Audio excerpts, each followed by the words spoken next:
Trečiadienį Klaipėdos universitete prasidėjo net 3 dienas truksianti mokslinė praktinė konferencija Jūros ir krantų tyrimai 2013.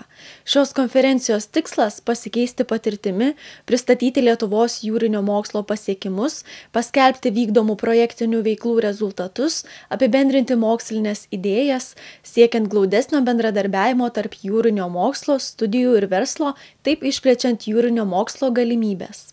Renginį organizuoja Klaipėdos universiteto Baltijos pajūrio aplinkos tyrimų ir planavimo institutas bei asociacija Baltijos slėnis.